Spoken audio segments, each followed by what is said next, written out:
అంజీ మా చేనులో మట్టి పరీక్ష చెప్పి నువ్వు చేపించలేదా? ఎట్లా చేపియాలప్ప, ఎట్లా చేసుకోవాలా? నా తలకైతే తినొద్దు, నన్ను చెప్పలేను. ఆడ కేవీకేలకు బో సార్ వాళ్ళు బాగా చెప్తారు. చూడు బాగా చెప్తారా? బాగా చెప్తారు సార్ వాళ్ళు. సార్ సార్ నమస్తే సార్. అంజీ గారు బాగున్నారా? బాగున్నాను సార్.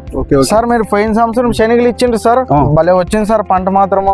ఈ సంవత్సరం ఒక 5 ఎకరాలు ఉంది సార్ నాకు పొలము.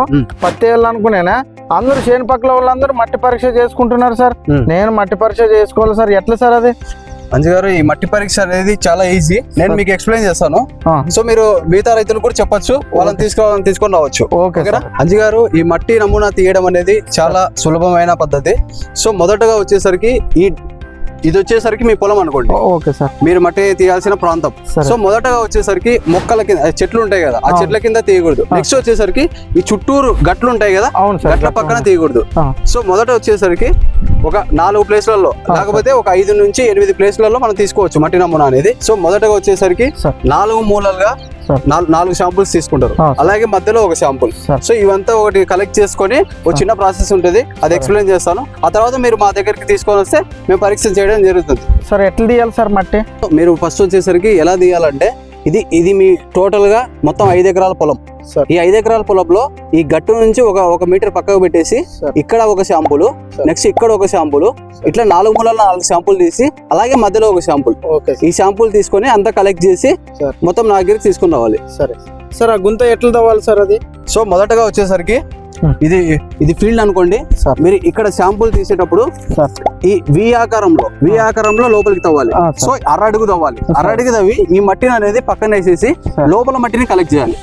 లోపల మట్టిని కలెక్ట్ చేసి 5 మూలాలు ఇదే కలెక్ట్ చేసి ఆ మొత్తం మట్టిని మీరు కలుపుకోవాలి, మొత్తం మిక్స్ చేయాలి. సో ఇలా అన్ని గుంటల నుంచి కలెక్ట్ చేసిన ఈ సాయిల్ శాంపుల్ అంతా ఒక సంచి దగ్గర పరుచుకొని ఇక్కడ ఉన్న గడ్డలు కానీ ఇలాంటి వేర్లు కానీ నెక్స్ట్ రాళ్ళు కానీ అంతా క్లీన్ చేసి ప్లేన్ మట్టిని తీసుకోవాలి. సరే, ఇలా తీసుకొని దీన్ని 4 విభాగాలుగా విభజించుకోవాలి.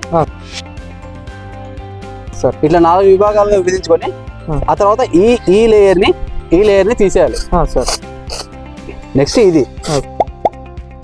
2 తీసేసి నెక్స్ట్ మళ్ళీ ఇవి కలిపేసి ఈ 2 మిక్స్ చేయాలి. మిక్స్ చేసి మళ్ళీ పరుచుకొని సార్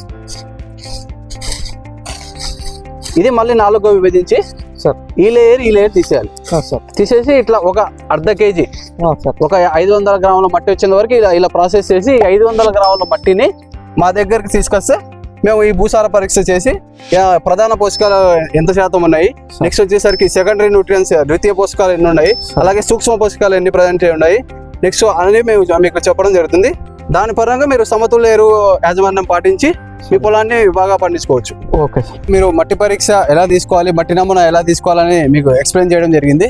సో అలాగే రైతు సోదరులు ఏమనుకుంటారంటే ఓన్లీ మట్టి పరీక్ష అనుకుంటారు.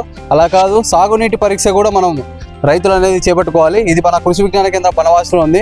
సో మొదటగా మీరు ఏం చేస్తారంటే, మొదటగా మీ బోర్వెల్ వాటర్ ఉంటుంది కదా, అది ఒక అర్ధగంట సేపు ఆ నీటిని పారించి ఆ తర్వాత ఒక బాటిల్లో గాజు సీసా కాకుండా ప్లాస్టిక్ సీసాలో నీటిని కలెక్ట్ చేసి మొత్తం ఎయిర్ లేకుండా మొత్తం ఫుల్గా కలెక్ట్ చేసి ఆ వాటర్ని మా దగ్గరికి తీసుకొస్తే దానిలో ఉన్న ఈ పిహెచ్ కానీ ఈసీ కానీ ఇవి ఆమ్లత్వం ఎంత ఉంది, చారత్వం ఎంత ఉంది మేము చూసి మీకు చెప్పడం జరుగుతుంది. సో మీరు దీన్ని ఎలా నివారణ చేసుకోవాలని కూడా మేము క్లియర్గా మీకు ఎక్స్ప్లెయిన్ చేయడం జరుగుతుంది. సో రైతు సోదరులు ఈ మట్టి పరీక్ష అలాగే సాగునీటి పరీక్ష చేసుకోవడం వల్ల చాలా లాభదాయకంగా ఉంటుంది. అలాగే మన కృషి విజ్ఞాన కేంద్రం బనవాసిలో 100 రూపాయలకే మట్టి పరీక్ష ప్లస్ నీటి పరీక్ష మనకు 200 రూపాయలకే మీకు చేయడం జరుగుతుంది. సో రైతు సోదరులు ఈ అవకాశాన్ని నివృత్తి చేసుకోగలరని ఆశిస్తున్నాం.